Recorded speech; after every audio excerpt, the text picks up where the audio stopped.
প্রথম পাতে আমরা খাবো হচ্ছে শাক। এটা হচ্ছে মূলো শাক, বড়ি দিয়ে করা। এখানে ভাজা রয়েছে পেঁয়াজি, এটা আলু ভাজা কিন্তু পোস্ত ছিটিয়ে, বাঁধাকপি চিংড়ি মাছ দিয়ে, কচুর ডাল যেটা কিনা খুব ইউনিক একটা আইটেম চিংড়ি মাছ দিয়ে, এবং এটা হচ্ছে আজকের শো স্টপিং আইটেম আর মাছের সর্ষে দিয়ে ঝাল। লেজাটা জাস্ট জাইনরমাস, বোধহয় 400-450 গ্রামের লেজা হবে। আর একটা মাছও রয়েছে। দেখে ভালো লাগলো আইটেমগুলো। চলো জমিও একটা লাঞ্চ হবে, তোমাদের সঙ্গে পুরো এক্সপিরিয়েন্সটা শেয়ার করবো। এক্সপিরিয়েন্সটা কি শেয়ার করবো, just feeling very blessed and fortunate যে এত ভালো খাবার খেতে পারছি।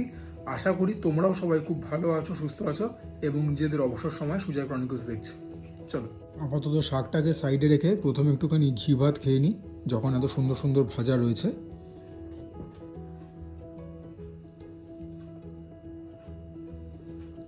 এই ঘিটা দুর্গাপুর থেকে কিনেছিলাম। দুর্গাপুরের বেনাচিতি বলে একটা জায়গা আছে, সেখান থেকে। ঘিটার অ্যারোমাটা জাস্ট ফ্যান্টাস্টিক, টেস্টও ভালো।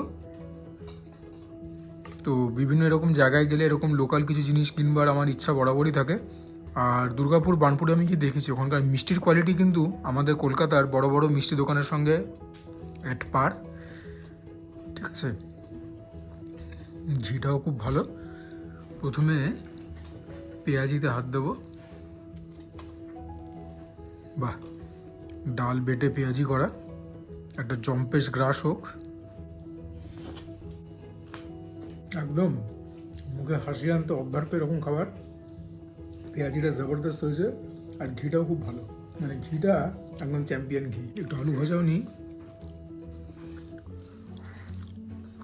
এটার মধ্যে পেঁয়াজি তো বটেই, এটার মধ্যে অল্প রসুনও দিয়েছেন মা, মিলিয়ে মিশিয়ে জবরদস্ত খেতে। এবারে আমরা খাবো হচ্ছে মূলো শাক। তোমাদেরকে আমি আগেও বলেছি যে বাড়ির ভিডিওতে সেরকম ভিউজ পাই না দেখে বানাবার মোটিভেশন অনেকটা কমে গেছে, কিন্তু তাও বানাই, কেননা তোমাদের মধ্যে যারা আমার সঙ্গে জড়িয়েছিলে বা আমার চ্যানেলকে ফলো করা চালু করেছিলে, বিকজ আমি বাড়ি খাবার দাবারকে সেলিব্রেট করি, তাদেরকে নিরাশ করতে চাইনি। এবং তাছাড়াও একটা কারণ আছে, এই যে ধরো সিজনাল যে খাবারগুলো হয়, যেরকম মূলো, আমি কিন্তু মূলো শাক আলাদা করে কিনিনি, মূলো কিনেছিলাম, সেটার উপরেই পাতা ছিল, তো সেটাই বেসিক্যালি মূলো শাক। তো মা আমাকে সেভাবেই দেখে আনতে বলেছিলেন, এনেছিলাম এবং মা শাকটা বানিয়েছেন। এই সিজনাল ভেজিটেবল খাবার কিন্তু অন্যরকম মজা, সেটা বাঁধাকপির জন্য প্রযোজ্য। তবে আজকাল ফার্টিলাইজারের যুগে 12 মাসই মোটামুটি সব কিছু পাওয়া যায়। তবে যাই হোক, ছোটোবেলা থেকে তো এটাই দেখে এসেছি, ধরো কপি বা মূলো, এগুলো হচ্ছে শীতকালীন খাবার দাবার। শীতকালে এগুলো খাবার মজা কিন্তু জাস্ট অন্য লেভেলে থাকে। মূলো শাকটা খুব ভালো বানিয়েছেন মা। মোদায়ের মধ্যে মা আচার দিয়েছেন, রসুন দেওয়া রয়েছে, মিলিয়ে মিশিয়ে খেতে খুব ভালো। তবে আচারটা না দিলে আমি ব্যক্তিগতভাবে বেশি খুশি হতাম হয়তো। All in all two good. ভাঙা বড়িও দেওয়া রয়েছে, যখন এগুলো মুখে পড়ছে ফ্লেভারটা এনহ্যান্সই হচ্ছে। Crunchy bits. এবারে বাঁধাকপি। এতটা তো তোমাদেরকে দেখাবার জন্য নিয়েছি, এতটা যদি এটা খাই তাহলে এইটা আর এইটা অতটা ভালো করে খেতে পারবো না, সুতরাং এটা অল্প খাবো। মা অল্প করে বাঁধাকপি তুলে দিচ্ছেন, বাঁধাকপিটা দিয়ে খেয়ে নিই। এই যেটা তোমাদেরকে বলছিলাম, দেখো বাঁধাকপি তো 12 মাসই পাওয়া যায়, কিন্তু শীতকালে বাঁধাকপি ফুলকপি খাবার কিন্তু আলাদাই একটা মজা, আলাদাই একটা ক্রেজ। এর মধ্যে কড়াইশুঁটি গেছে, সেটাও একটা শীতকালীন জিনিস। যদিও কড়াইশুঁটি তুমি 12 মাসই পাবে ফ্রোজেন পিস, হ্যাঁ, বিগ বাস্কেট বলো বা অন্য কোনো অনলাইন পোর্টাল বলো বা স্পেন্সার্স যাও, যেখান থেকে হোক তোমরা পেয়ে যাবে। এনিওয়েজ, বাঁধাকপিটা যে মাখছি, গরম মশলা খুব ভালো অ্যারোমা পাচ্ছি। আর তোমাদেরকে এটা নিয়ে বোধহয় I am saying it for the umpteenth time, যে আমার বলার পরে মা কিন্তু গরম মশলার মধ্যে স্টার অ্যানিস দেন, তাতে তো গন্ধ ফ্লেভার দুটোই এলিভেট হয়। তো আমি তো স্টার অ্যানিসের ভক্ত একদম। এরকম বড় সাইজের চিংড়ি, একটা বাইট নিই। ছোটো চিংড়িও রয়েছে। বাঁধাকপি আমার বিশেষ প্রিয় একটা আইটেম। রুটি দিয়ে বাঁধাকপি খেতে খুব ভালো লাগে, ভাত দিয়ে ভালো লাগে, জানি না লুচি পরোটা দিয়ে কীরকম লাগবে।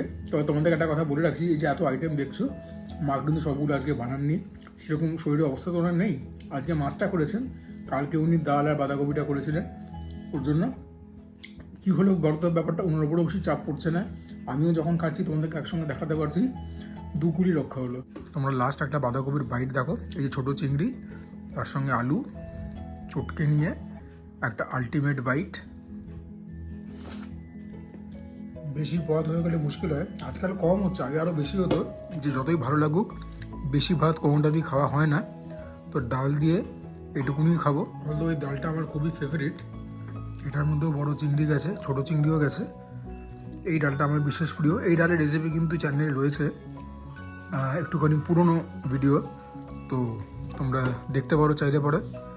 ঝাল ঝাল হয় ডালটা খেতে, গোলমরিচের ঝাল যায়, শুকনো লঙ্কাও যায়, but yeah this is one of my most favourite items.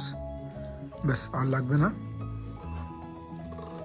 শুকনো লঙ্কা দিয়েছিল বোধহয়, মেখে নিয়েছি বোধহয়, হ্যাঁ এই যে শুকনো লঙ্কা মাখা হয়ে গেছে। এইবারে এটাকে জাস্ট না খেলেই নয়। হয়ে গেল ভাত মাখা। উফ, দেখেই তো পুরো পাগল হয়ে যাচ্ছি, খাবো কি।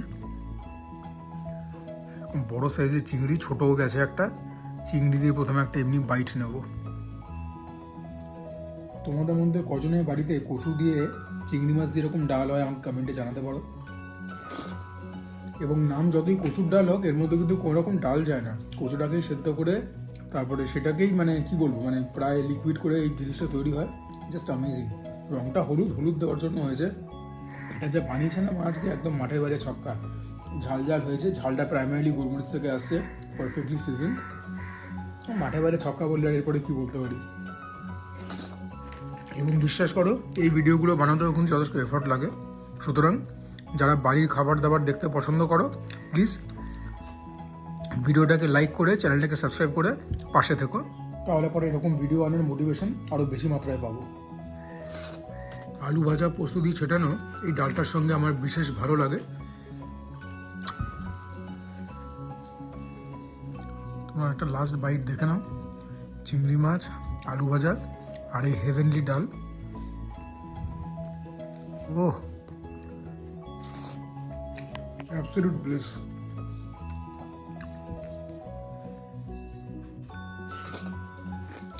নাও দ্য মোমেন্ট অফ ট্রুথ।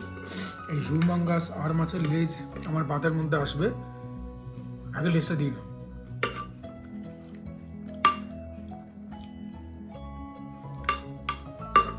হয়তো এখান থেকে বুঝতে পারছো না, তোমাদেরকে যখন তুলে দেখাবো ভার্টিক্যালি তখন বুঝতে পারবে যে পিসটা কত বড়। হাত দেবো?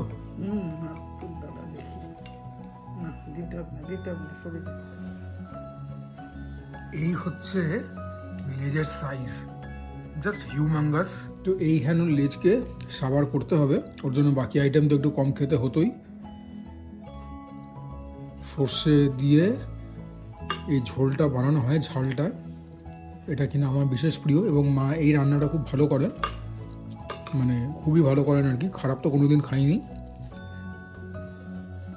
ধনেপাতা দেওয়া হয় ওপরে, বড়ি দেওয়া হয়। বড়িটা হাতে ধরে বুঝতে পারলাম এখনও শক্ত রয়েছে, মানে ক্রিস্পি ক্রাঞ্চি রয়েছে।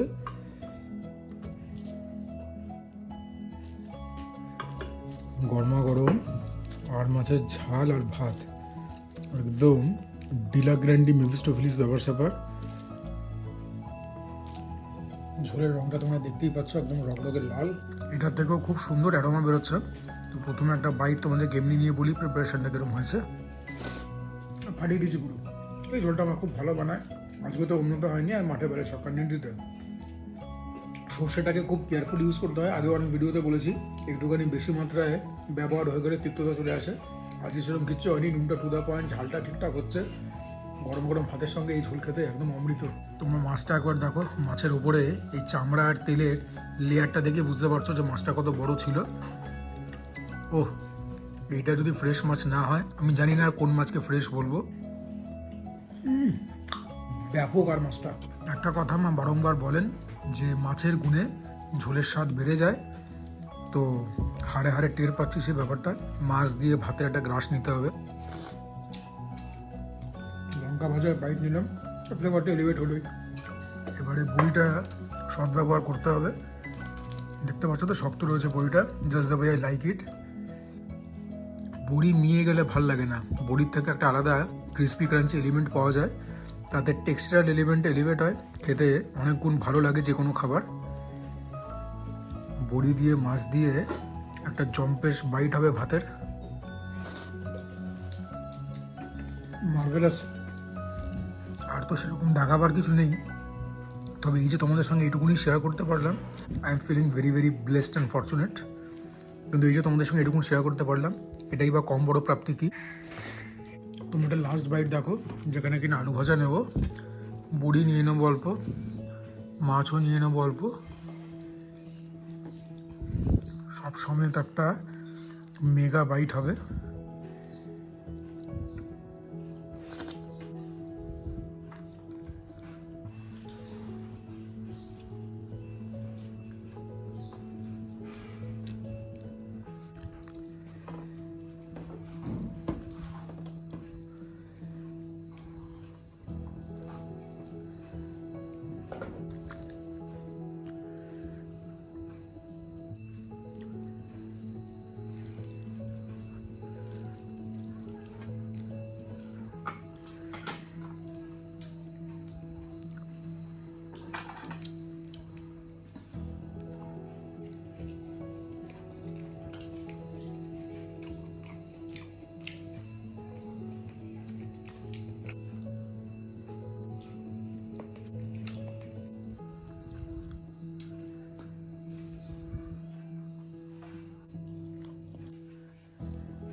আশা করছি তোমাদের বাড়ির এই ছোট্ট মিষ্টি ভিডিওটা ভালো লাগলো।